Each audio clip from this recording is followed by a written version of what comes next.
ಜಾಸ್ತಿ ಮಾತಾಡೋಕ್ಕೆ ಹೋಗೋದಿಲ್ಲ.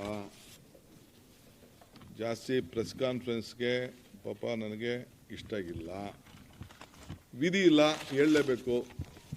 ನನಗೆ ಪಾಪ ಯಾರು ಬಂದು ಈ ವಯಸ್ಸಲ್ಲಿ ಗಾಂಧಿ ಸ್ಟ್ಯಾಚ್ಯೂ ಮುಂದೆ ಪಾಪ ಯಾರಿಗೆ ಮನಸ್ಸು ನೋಯಿಸೋಕ್ಕೆ ಇಷ್ಟ ಇಲ್ಲ. ಯಾವ ನನ್ನ ತಾಯಿ ಪೊರಕೆ ಏಟು ನಮ್ಮ ಅಧಿಕಾರಿಗಳು ಹೊಡೆಯೋ ಅವಶ್ಯಕತೆ ಇಲ್ಲ. ನನಗೆ ಬೇಕಾದ್ರೆ ಹೊಡೆಯಲಿ, ನಾನು ಹೊಡೆಸ್ಕೊಳಕ್ಕೆ ರೆಡಿ ಇದ್ದೀನಿ. ನಂದೇನಾದ್ರು ತಪ್ಪಾಗಿತ್ತು, ನಾನೇನಾದ್ರು ತಪ್ಪು ಮಾಡಿದರೆ, ಅವ್ರ ಬದುಕಿಗೆ ನಾನೇನಾದ್ರು ಕೈ ಹಾಕಿದರೆ ನಾನು ಈ ವಾಸ್ತವಾಂಶ ತಿಳಿಸ್ಬೇಕಲ್ಲ, ಇದನ್ನ ಎಲ್ಲರಿಗೂ ತಿಳಿಸ್ಬೇಕಲ್ಲ. ನಾನು ಹೇಳ್ತಾ ಇದ್ದೀನಿ, ನನ್ನ ರೈತರ, ನನ್ನ ತಾಯಿಂದಿರಿಗೆ ನಿಮ್ಮ ಹತ್ರ ಎಲ್ಲ ಮಾತಾಡಿದ್ದೀನಿ, ನೀವೆಲ್ಲ ಬಂದಿದ್ದೀರಿ ನನ್ನ ಹತ್ರ.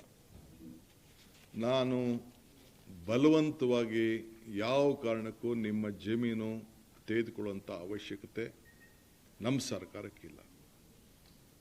ಮುಖ್ಯಮಂತ್ರಿಗಳಾದಂಥ ಗೌರವಾನ್ವಿತ ಕುಮಾರಸ್ವಾಮಿಯವರು, ಯಡಿಯೂರಪ್ಪನವರು ಏನು ಮಾರ್ಗದರ್ಶನವನ್ನು ಕೊಟ್ಟಿದ್ದಾರೆ ಅವೆಲ್ಲ ಮುಂದುವರೆದಂಥ ಯೋಜನೆಗಳು. ಇದು ಕಂಟಿನ್ಯೂಷನ್ ಪ್ರೋಸೆಸ್. ಇದು ನಾನು ಇರ್ಬೋದು, ಇನ್ನೊಬ್ರು ಇರ್ಬೋದು, ಅದನ್ನು ನಾವು ಮುಂದುವರಿಸ್ತಾ ಇದ್ದೇವೆ. ಅದು ಬಿಟ್ಟರೆ ನಾನು ಇದಕ್ಕೆ ಬಲವಂತ ಮಾಡುವುದಿಲ್ಲ. ಅವರು ರೆಡ್ ಝೋನು, ಗ್ರೀನ್ ಝೋನ್ಗೋ ಒಂದು ಪ್ರೈವೇಟ್ ಆಗಿ ಒಂದು ಸಪ್ರೇಟ್ ಆದೇಶ ಹೊರಡಿಸಿದ್ದಾರೆ, ಅದು ಮುಂದುವರಿತದೆ. ಯಾರು ರೈತರು ಇಲ್ಲ ಪಾಪ ಅವ್ರು ಯಾರು ಮಾರ್ಕೊಳ್ಳಂಗಿಲ್ಲ, ಅವ್ರ ಬದುಕು ಕಟ್ಕೋಬೇಕು, ಅವ್ರ ಕೈನ ನೋಡ್ಕೋಬೇಕು. ಯಾರು ಮಾರ್ಕೋತೀನಿ, ಇಲ್ಲ ನಾನು ಕೊಟ್ಬಿಡ್ತೀನಿ, ನನಗೆ ದುಡ್ಡು ಕೊಡಿ ಅಂತ ಅಂದರೆ ಈಗಾಗಲೇ ನೋಟಿಫಿಕೇಶನ್ಗಳು ಆಗೋಗಿದೆ.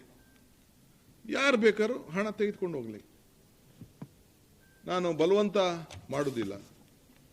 ನಾವು ಯಾರು ಬೇಕೋ ಅವ್ರು ತೆಗೆದುಕೊಂಡು ಹೋಗಲಿ, ಯಾರು ಬೇಡ ಬಲವಂತ ಏನಿಲ್ಲ. ಅವ್ರ ಭೂಮಿ ಅವ್ರು ಇಟ್ಕೊಳ್ಳಿ, ಅವ್ರು ಏನು ಬೇಕಾದ್ರು. ನಾನು ಹೇಳ್ತೀನಿ ಕೇಳಿ, ಕುಮಾರಣ್ಣ 8,000 ಅಂತ ಹೇಳಿದ್ರು, ನಾನು ಇಲ್ಲ 50% 9,000 ಚಿಲ್ಲರೆ ಕೊಡಬೇಕು ಅಂತೇಳಿ ರೈತರ ಹತ್ರ ಕನ್ವಿನ್ಸ್ ಮಾಡಿ, ಅವ್ರು ಹೇಳ್ದಂಥ ಬೆಲೆನ ನಿಗದಿ ಮಾಡಿ, ಯಾವನೋ ಬಂದವನು ಹಾಕ್ಕೊಳ್ಳಿ ಬಂಡವಾಳ ಅಂತೇಳಿ ಮಾಡಿ ತೀರ್ಮಾನ ಮಾಡಿ ಈಗಾಗಲೇ ದುಡ್ಡುಗಳ ತೆಗೆದುಕೊಂಡು ಹೋಗಿದ್ದಾರೆ. ಸೊ ಯಾರು ಬರ್ತಾರೆ ಅವ್ರಿಗೆ ಸ್ವಯಂ ಇಚ್ಛೆಯಿಂದ.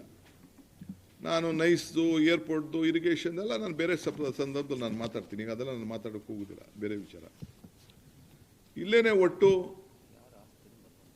ಯಾರ ಆಸ್ತಿ ಕೂಡ ನಾವು ಬಲವಂತವಾಗಿ ನಾನು ತೆಗೆದುಕೊಳ್ಳುವಂಥ ಅವಶ್ಯಕತೆ ಇಲ್ಲ. ಅವರು ನೆಮ್ಮದಿಯಾಗಿರ್ಬೋದು, ಯಾರು ದಣು ತಗೋಬೇಕಾಗಿಲ್ಲ, ಯಾವ ಸ್ಟ್ರೈಕು ಬೇಡ.